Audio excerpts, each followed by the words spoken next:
আমি যখন রোববার মাংসের দোকান থেকে মাংস কিনে খাই তখন আমার মনে বিকার হয় না। কে রাজসিক বলি দেবেন, কে সাত্ত্বিক বলি দেবেন? পশু কি? প্রশ্ন উঠবে, ছাগকে কেন বলিদান করব?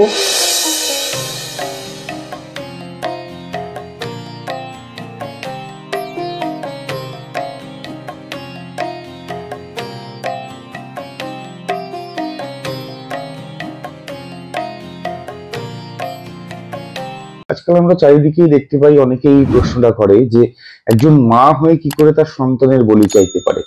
তো এটা নিয়ে কি বলা আছে বা লেখা আছে, যদি আমাদের একটু বলো। সত্যি কথা বলতে মায়ের বিশেষ করে দশমহাবিদ্যা বা দশমহাবিদ্যার গ্রেটার আসপেক্টে গিয়ে যে অষ্টাদশ মহাবিদ্যা, সেই অষ্টাদশ মহাবিদ্যার মধ্যে জগদ্ধাত্রী এবং অন্নপূর্ণা এরাও চলে আসেন। ভগবতীর যে প্রকাশ, ভগবতীর প্রকাশ যদি দেখতে হয় তাহলে ভগবতীর বিভিন্ন স্বরূপের প্রকাশ মূলত হয়েছে অসুর দলনের জন্য বা পাপ বিনষ্টীকরণের জন্য। পাপ পুরুষকে দমন করে ভগবতী ধর্মকে সংস্থাপন করেছেন। সেই পাপ পুরুষের রক্তে মা স্নাত হয়েছেন এবং সেই পাপ পুরুষের রক্ত মা গ্রহণ করে তৃপ্ত হয়েছেন।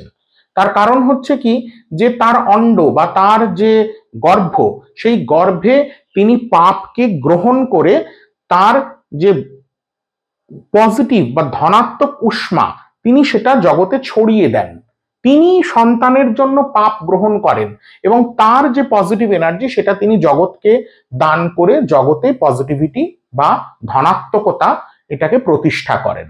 সেই কারণে পশু বলিদান যদি বলতে হয়, পশু কি? পশু প্রথমে দেখতে হবে যে পশু এক একটি রিপুর প্রতীক। যেমন ছাগ হচ্ছে কামের প্রতীক। এবার সত্যি কথা বলতে কি, প্রশ্ন উঠবে ছাগকে কেন বলিদান করব? ওই যে বললাম কামের প্রতীক। কামের প্রতীক বলতে কি, ছাগের শরীরে কামনা এত বেশি যে ছাগ যে মায়ের পেট থেকে জন্মগ্রহণ করে কামনা তাড়িত হয়ে তাকেই আবার ভোগ করতে উদ্যত হয়। সেই কারণে ছাগকে যদি মায়ের চরণে বলি দিয়ে আমরা পশুপাশ থেকে ছিন্ন করতে চাই তবেই কিন্তু ছাগের মুক্তি হবে, নচেত নয়। এই পাঁঠার দোকানে পাঁঠা কেটে ছাগের মুক্তি হয় না।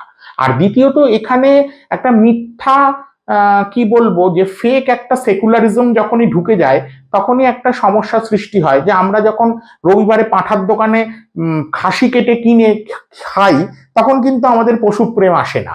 পশুপ্রেম তখন কিন্তু শুধুমাত্র এই ভগবতীর পূজায় পশু বলিদানের ক্ষেত্রে উতলে ওঠে। এটা একেবারেই একটা হিপোক্রিসি, এটা একেবারেই গ্রহণযোগ্য নয়। আর শাস্ত্রে বলা হচ্ছে যে পশুচ্ছেদ বা রাজসিক বলিও দুই প্রকার আছে, সাত্ত্বিক রাজসিক। সাত্ত্বিক বলি বলতে যে ফল বলি আমরা দেখি, যেমন আখ বলি, চাল কুমড়ো বলি, শশা বলি, কলা বলি। এবার বিষয় হচ্ছে কে রাজসিক বলি দেবেন, কে সাত্ত্বিক বলি দেবেন। সাত্ত্বিক বলি বা ফল বলি তিনিই দেবেন যিনি নিজে সাত্ত্বিক আহার গ্রহণ করেন, যিনি মৎস্য মাংস স্পর্শ করেন না, যিনি সম্পূর্ণভাবে নিরামিষাশী, তিনি কিন্তু সাত্ত্বিক বলিদান করবেন। আর রাজসিক বলি তিনি দেবেন যিনি নিজে মানে রক্ত মাংস আশ্রয়ী পশুর মাংস ভক্ষণ করেন, তিনি রাজসিক বলি দেবেন। তিনি যদি এখন মনে করেন যে না, আমার তখন মানে মনের মধ্যে দ্বিধাদ্বন্দ্ব উপস্থিত হচ্ছে, তাহলে কিন্তু সেটা মিথ্যা মায়া। কারণ আমি যখন রোববার মাংসের দোকান থেকে মাংস কিনে খাই তখন আমার মনে বিকার হয় না, শুধুমাত্র পশু বলি দিতে গেলেই তখন বিকার হয়। এ গ্রহণযোগ্য নয়। আর শাস্ত্রেও বলছে যে মাংস কিনে খাওয়া যায় না, মাংস যদি বিহিত মাংস খেতে হয় তাহলে দেবীর কাছে বলিদান করে সেই প্রসাদী মাংসই গ্রহণ করা উচিত।